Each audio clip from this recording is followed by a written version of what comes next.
Good morning students. तो आज से हम स्टार्ट कर रहे हैं अपना chapter number 8, that is electromagnetic waves.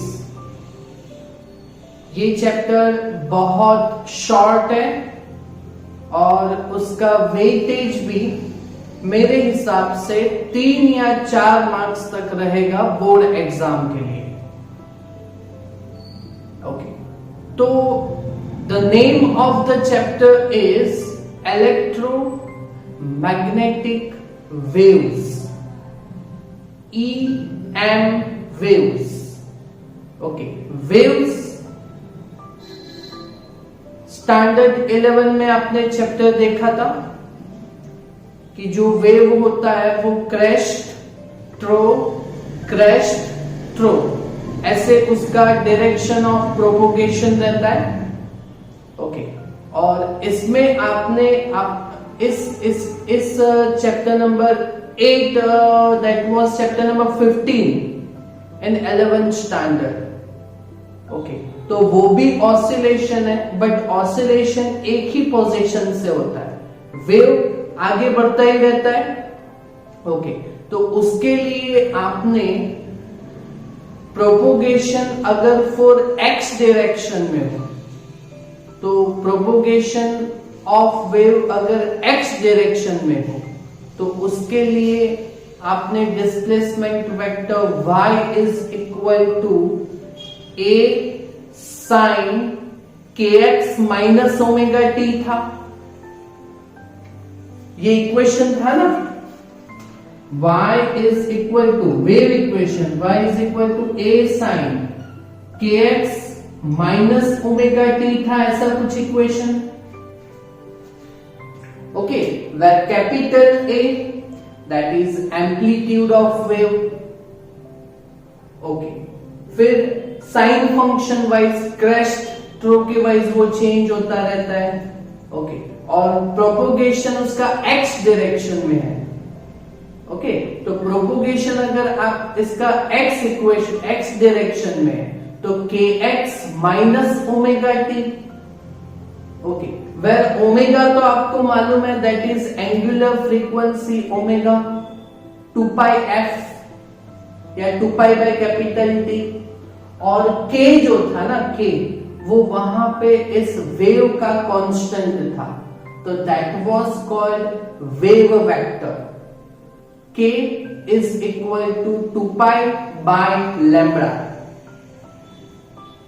ये था, ये स्टैंडर्ड 11 का पोर्शन है। तो वो वेव्स अगर आपको समझ में आया था ना, ये इक्वेशन आपको था ना 11th स्टैंडर्ड में। ओके, तो इसी के बेस हम इलेक्ट्रोमैग्नेटिक वेव्स के कांस्टेंट यहां पे स्टडी करेंगे। ये के क्या था? Wave vector, and omega was angular frequency. Okay, तो इलेक्ट्रोमैग्नेटिक वेव्स आर लाइट, ये जो लाइट है वो भी वेव्स ही है। ओके, तो electromagnetic waves that is light. Okay, तो दिस वाज, इसका जो पूरा अंदर इसके अंदर जो ऑसिलेशंस के जो वेक्टर है that was all discovered by 2 scientists that are called Maxwell, not Glenn Maxwell, Maxwell and Hertz। ये 2 साइंटिस्ट थे जिसने यहां पे इलेक्ट्रोमैग्नेटिक वेव्स के लिए डिस्कवरी किया हुआ है। ओके, और ये जो चैप्टर है इसमें सिर्फ आपको ये एक ही थियोरी करना है। ये जो यहाँ पे कैरेक्टरिस्टिक्स ऑफ इलेक्ट्रोमैग्नेटिक वेव्स है ना, मैंने यहाँ पे 11 कैरेक्टरिस्टिक्स यहाँ पे लिखा है, बस ये आपको समझना है। ओके, तो इस चैप्टर में अगर क्वेश्चन थ्योरी में से आना हो तो एक ही आएगा, that is give characteristics of electromagnetic waves. Question समझ में आया? अगर 2 मार्क्स में है तो इनमें से 11 कैरेक्टरिस्टिक हमने यहाँ पे दिखाई गई हुई है। ओके, तो यहां से आपको सिर्फ एनी 4, अगर 2 मार्क्स में give characteristics of electromagnetic waves आए तो एनी 4 कैरेक्टरिस्टिक्स आपको यहां पे लिखना होगा। ओके, बट जितना भी है वो हम समझ लेते हैं। और एक क्वेश्चन यहां से अंदर से हम निकालेंगे तो वो 2 मार्क्स के लिए यहां पे डायरेक्ट लिखा हुआ है, तो वो 2 मार्क्स के लिए हम क्वेश्चन को सेपरेट कर देंगे।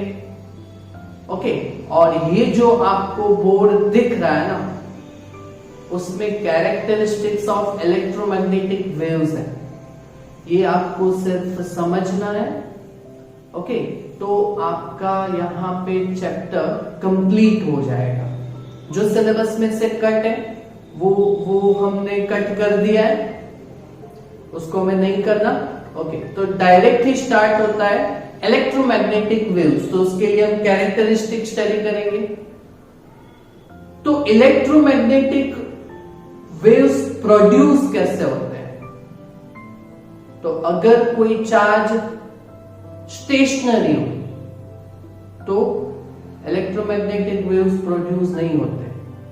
अगर कोई चार्ज मोशन में हो, बट अगर वो कांस्टेंट वेलोसिटी वाली मोशन में हो तो भी इलेक्ट्रोमैग्नेटिक वेव्स प्रोड्यूस नहीं होते। आपको इलेक्ट्रोमैग्नेटिक वेव्स, लाइट अगर जनरेट करना है, ओके, तो चार्ज को आपको एक्सेलरेटेड मोशन करवाना पड़ेगा। तो वो जो एक्सटर्नल एनर्जी आपने यूज किया एक्सेलरेटेड मोशन के लिए, तो that converts into light, that converts into electromagnetic wave.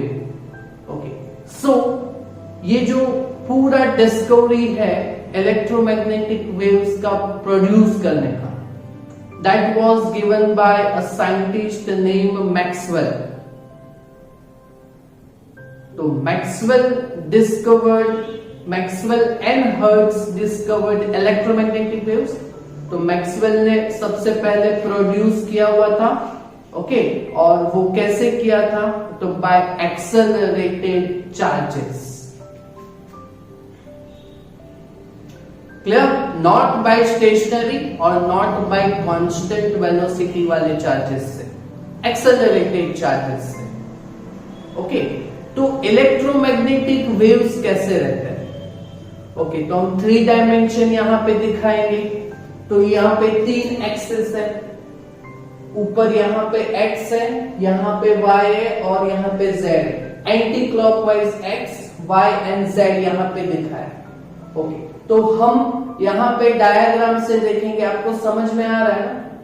Direction of electromagnetic wave हम इस साइड पे रखेंगे, ऐसे। ओके, तो इस साइड का जो direction of propagation of electromagnetic wave है, तो वो पॉजिटिव z डायरेक्शन में। ओके, तो electromagnetic waves are made up of 2 quantities, electro that is electric field and magnetic that is magnetic field. तो इलेक्ट्रोमैग्नेटिक वेव, तो EM, so electric field के लिए E और मैग्नेटिक फील्ड के लिए B। तो electric field and magnetic field दोनों से बने होते हैं, और दोनों जो रहते हैं वो फेज में 90 डिग्री पे रहते हैं।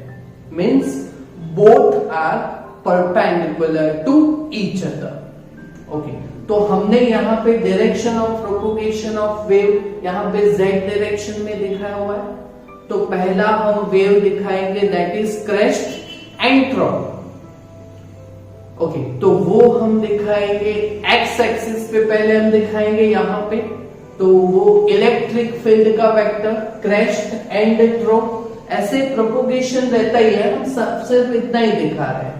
ओके, तो that are the field vectors, electric field E blue colour में दिखाई दे रहा है। ओके, तो ये x एक्सिस पे हमने इलेक्ट्रिक फील्ड के वेक्टर्स यहां पे दिखा दिए। ओके, यहां पे y एक्सिस है, तो वहां पे मैग्नेटिक फील्ड B के हम वेक्टर्स दिखाएंगे.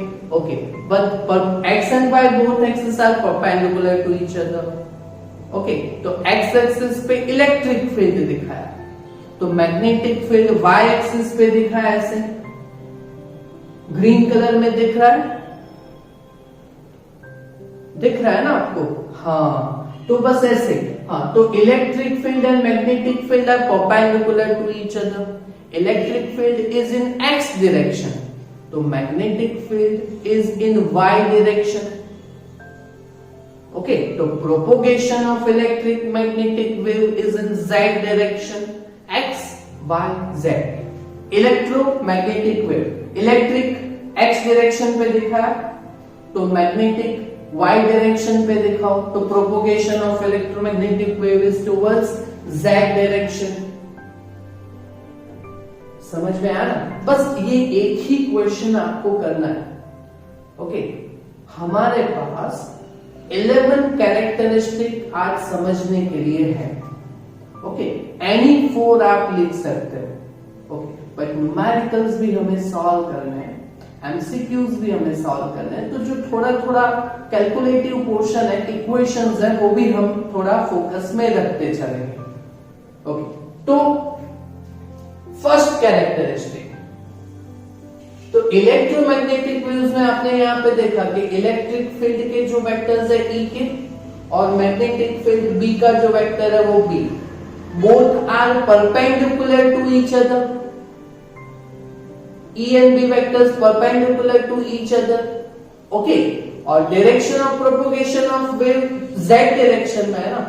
ओके, तो वो direction of propagation of wave से भी परपेंडिकुलर रहेंगे. ओके, तो इन electromagnetic waves electric field E and magnetic field B are perpendicular to each other, and also both are perpendicular to the direction of propagation of electromagnetic wave. समझ में आया ये first कि इलेक्ट्रोमैग्नेटिक वेव में सब perpendicular ही रहता है. Electric field and magnetic field वो तो परपेंडिकुलर ही है, और दोनों प्रोपोगेशन ऑफ वेव की जो डायरेक्शन है उससे भी क्या रहेंगे? परपेंडिकुलर ही रहेंगे. ओके, हाँ, चलो अभी इस डायग्राम में हमने जो वेव्स का यहाँ पे डायग्राम दिखाया हुआ है. ओके, तो यहाँ पे propagation of electromagnetic wave is in z direction यहाँ पे दिखाया हुआ है. तो let the propagation of wave in positive z direction. Okay, तो यहाँ पे इलेक्ट्रिक फील्ड E का वेव इक्वेशन बनेगा. तो वेव इक्वेशन क्या था? तो y is equal to a sin kx minus omega t, standard 11. Okay, तो इलेक्ट्रिक फील्ड के लिए E is equal to a, तो वो एम्पलीट्यूड. ओके, तो यहाँ पे electric field E is equal to electric field का एम्पलीट्यूड, तो that is maximum value. E is equal to E0, वो पॉजिटिव x डायरेक्शन में इलेक्ट्रिक फील्ड, तो Ex is equal to E0, फिर sine kx minus omega t, but वो x direction में propagation था, यहाँ पे z डायरेक्शन में, तो that is kz minus omega t. ये वेव इक्वेशन है, आपको स्टैंडर्ड 11 में था. ओके, तो मैग्नेटिक फील्ड का वेक्टर तो वो y डायरेक्शन में, तो by is equal to B0. by is equal to B0 sin kz minus omega t. ये जो फेज है वो तो वही रहेगा. इलेक्ट्रिक फील्ड के लिए E0, मैग्नेटिक फील्ड के लिए B0. So E0 and B0 are the amplitude, that is the maximum value of electric and magnetic field. Okay, और इसमें जो k है वो वेव वेक्टर है, उसका इक्वेशन 2 पाई बाय लैम्डा रहता है. ओके, और ये जो ओमेगा है वो omega that is angular frequency. Omega that is angular frequency. Omega is equal to 2 pi f. Okay, और ये भी स्टैंडर्ड 11 में था कि अगर ये दो फिजिकल क्वांटिटी का आप अगर रेशियो लो तो you have wave speed that is v is equal to omega by k, है ना। अगर ओमेगा की जगह पे हम लेते हैं 2 पाई बाई टी और यहाँ पे लेते हैं 2 पाई बाई लैम्डा, तो 2 पाई कैंसिल होगा, ऊपर 1 बाई टी, नीचे 1 अपॉन लैम्डा, तो लैम्डा डिवाइड बाई टी होगा। Lambda that is distance and T that is time, तो distance upon time that is velocity, तो वो वेव स्पीड रहेगा। ओके, और ये wave speed v is equal to that is lambda f भी हो सकता है। देखो omega is equal to 2 pi by T रखते हैं। ओके, यहां पे फोकस कीजिएगा, यहां पे इस इक्वेशन पे आप फोकस कीजिएगा। ये कैसे समझ रहे हैं, बहुत इजी है ना, 11th स्टैंडर्ड का है। v इज इक्वल टू, यहां पे ओमेगा है तो omega that is 2 pi by T, okay, divide by k that is wave vector, 11th standard, 2 pi by lambda, 2 pi तो कैंसिल होगा, लैम्डा ऊपर जाएगा ना, ओके, तो that is called lambda by T, तो distance lambda that is wavelength, एक oscillation का distance lambda, यहां से शुरू हो रहा है तो यहां तक का डिस्टेंस लैम्डा वेवलेंथ रहेगा, ओके, और डिवाइड बाय टाइम, तो ये time to complete one oscillation one wave, तो distance upon time that is velocity, okay, तो और 1 अपॉन टाइम, तो 1 upon time period that is frequency, तो v is equal to lambda f भी रहेगा। Clear, ये 11th स्टैंडर्ड का है। ओके, तो यहां पे हमने इलेक्ट्रोमैग्नेटिक वेव्स में इलेक्ट्रिक फील्ड और मैग्नेटिक फील्ड के वेक्टर्स दिखाए, वेव वेक्टर्स। यहां पे propagation of electromagnetic wave is in z direction, okay, तो electric field x direction that is Ex is equal to E0 sin kz minus omega t, clear, okay, and magnetic field that is in y direction, By is equal to B0 फिर sin kz minus omega t, clear. So these are the wave equations for electromagnetic waves for electric and magnetic field. Clear? Okay. Also, अच्छा, ये जो electromagnetic wave है उसका speed that is equivalent to the speed of light in vacuum, free space, zero space.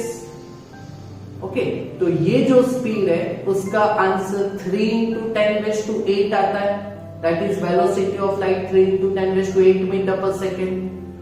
Okay, तो ये जो equation है speed of electromagnetic wave in free space, ये इक्वेशन हमने चैप्टर नंबर 4 में बायो-सावर्ट लॉ जहां पे कंप्लीट हुआ है ना, यहां पे ये दोनों पोर्शंस हमने किए हुए हैं। तो ये आपको थोड़ा याद रखना पड़ेगा, ये चैप्टर नंबर 4 में था, चैप्टर नंबर 4 में था। ओके, तो speed of electromagnetic wave that is given by c is equal to 1 upon root, दो कांस्टेंट अपने पढ़े, इलेक्ट्रिक फील्ड में एप्सिलॉन 0 एंड मैग्नेटिक फील्ड में mu 0। The speed of electromagnetic wave is given by c is equal to 1 upon root mu 0 epsilon 0, where mu 0 permeability in free space, इसका वैल्यू 4 pi into 10⁻⁻⁷ tesla into metre per ampere. Okay, और epsilon 0 that is chapter number 1, coulomb constant k is equal to था ना 1 upon 4 pi epsilon 0। Okay, तो वो epsilon 0 का value था 8.85 into 10⁻⁻12। अगर ये वैल्यू अगर आप यहाँ पे रखोगे ना तो इसका आंसर आएगा 3 into 10⁸ metre per second. So that is speed of electromagnetic wave. ये चैप्टर नंबर 4 में किया हुआ है। ओके, तो ये यहां पे ऐसे ही आ जाएगा डायरेक्टली। बायो-सावर्ट्स लॉ यहां पे कंप्लीट होता है, वहां पे ये पोर्शन किया हुआ है। Okay, clear? ओके, और उसका जो नंबर 4 है, ओके, तो ये जो स्पीड है वो दो फील्ड के रेशियो का जितना रहता है। तो relation between electric field and magnetic field that was given by E by B is equal to C। वो हमने चैप्टर नंबर 4 में किया था कि दो फोर्स को कंपेयर किया था, electric force that is QE और magnetic force on a charge that is QVB। QQ cancel होगा, तो E by B is given by V, V that is velocity of electromagnetic wave, that is C। okay, तो E by relation between electric field and magnetic field B is given by E by B, that is equal to C। also E0 by B0 that is equal to C। Electric field और magnetic field B का ratio E by B that is equal to C। E0 by B0 उसका amplitude का भी ratio लेंगे, तो E0 by B0 that is also equal to C। और ये electric field और मैग्नेटिक फील्ड का RMS वैल्यू है, सिर्फ ऐसे ही लिख दिया है, रूट मीन स्क्वायर वैल्यू, तो वो भी कितना रहता है, C के जितना रहता है। ओके, तो ये इक्वेशन भी आपको याद रखना होगा। ये इक्वेशन हमने ये भी चैप्टर नंबर 4 में किया था ऐसे, तो ये भी आपको याद रखना होगा। क्लियर? ओके, वेक्टर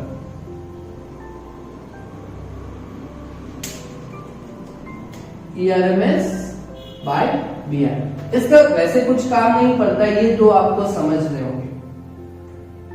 ओके, चलो फिर वेव्स के दो टाइप्स रहते हैं स्टैंडर्ड 11। एक लॉन्गिट्यूडनल, तो वो साउंड वेव्स जो रहते हैं वो प्रोपोगेशन ऑफ वेव के साथ रहते हैं जीरो फेज में, ऐसे साउंड वेव्स देखा था ना 11th में, वेव्स। और दूसरा टाइप रहता है ट्रांसवर्स, मतलब उसका जो पार्टिकल का जो ऑसिलेशन रहता है perpendicular to the electromagnetic wave. Okay, तो यहाँ पे दो वेक्टर्स है E and B, both are perpendicular to the propagation of wave, that is why electromagnetic waves are transverse। Okay, हाँ, और दूसरा कौन सा है, non mechanical waves. Non mechanical waves मतलब कि इलेक्ट्रोमैग्नेटिक वेव्स को प्रोपोगेशन के लिए किसी भी मीडियम का जरूरत नहीं रहता। लाइट सन से अर्थ तक पहुंचती है, इट कैरीज एनर्जी। ओके, तो सन से अर्थ के बीच में कोई मीडियम नहीं है, फिर भी आता है ना, तो दे does not required any medium, that is why electromagnetic waves are non-mechanical waves and propagation of waves से perpendicular रहता है इसका displacement, that is why they are called transverse waves। clear? किसी भी चार क्वांटिटीज को आपको 2 मार्क्स के क्वेश्चन में लिखना है। ओके, बट जो इक्वेशंस यहां पे है उसके बेस ही हमारे पास न्यूमेरिकल सॉल्व होंगे। Okay, Number 6, Hertz discovered that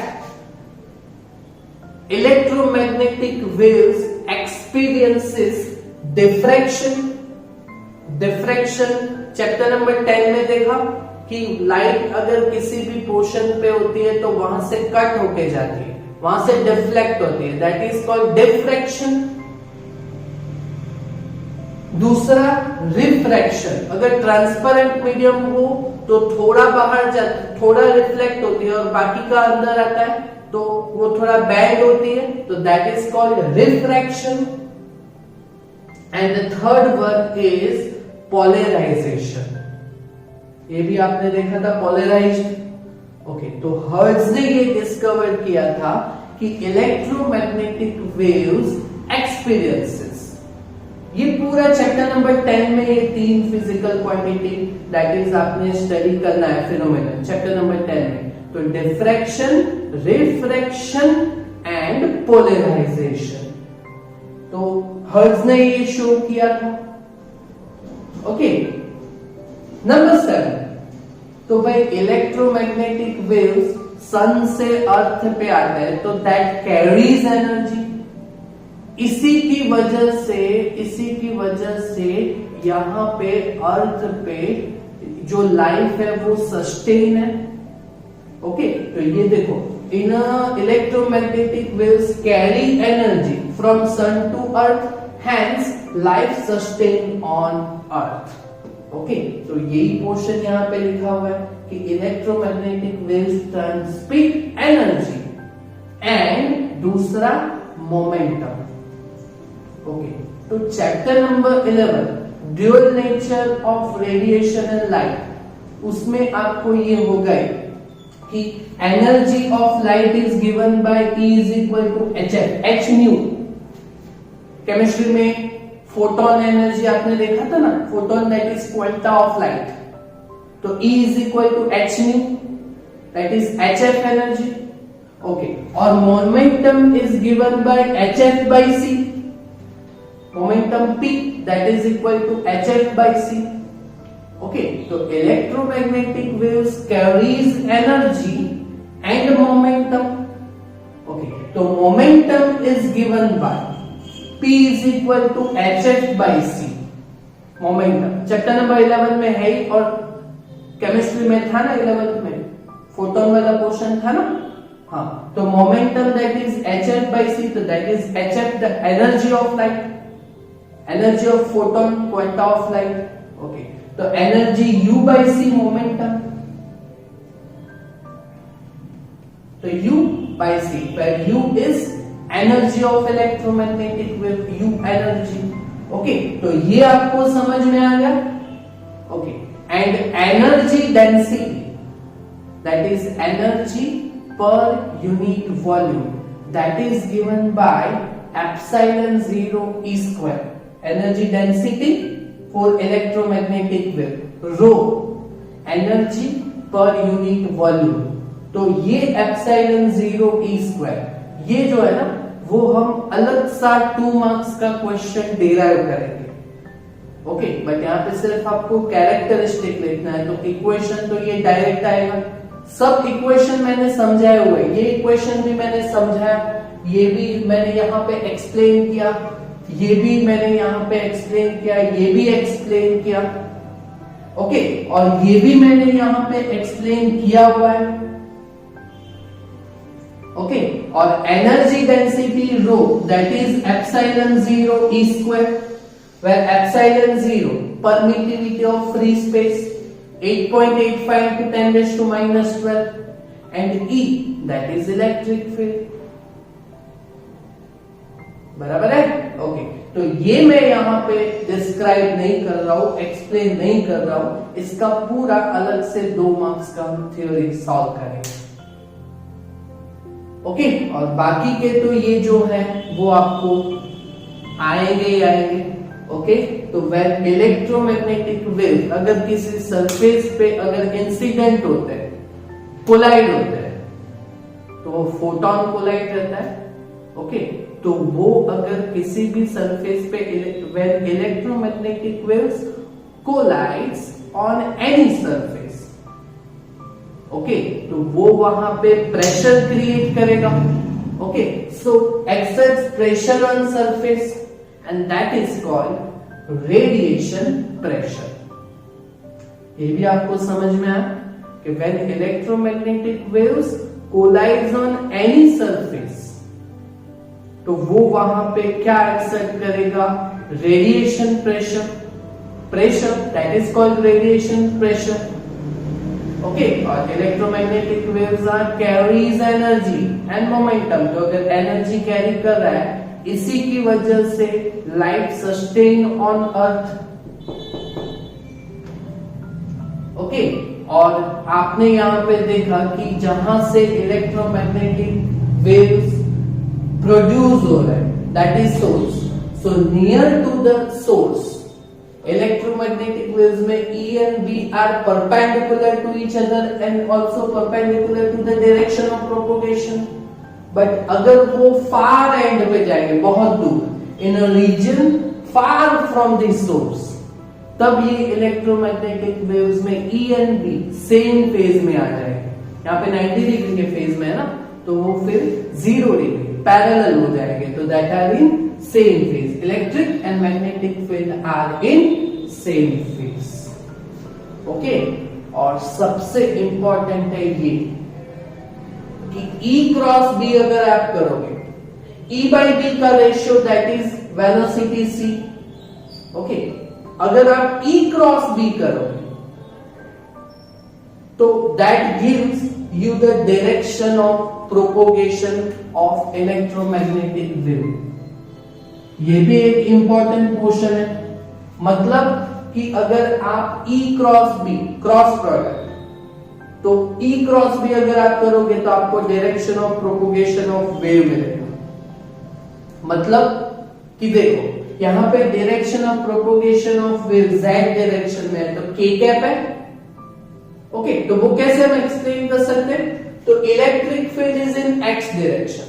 okay. तो इसके लिए i कैप रहेगा, i cap cross magnetic field का डायरेक्शन है y डायरेक्शन में. ओके. तो i क्रॉस j कैप होगा. और 11th स्टैंडर्ड में आपने देखा था ना, i j k, i cross j k, j cross k i था ना ऐसे. ओके. तो i cross j that is clockwise. तो i क्रॉस j तो क्या होगा आपके लिए? k होगा k. i cross j that is k.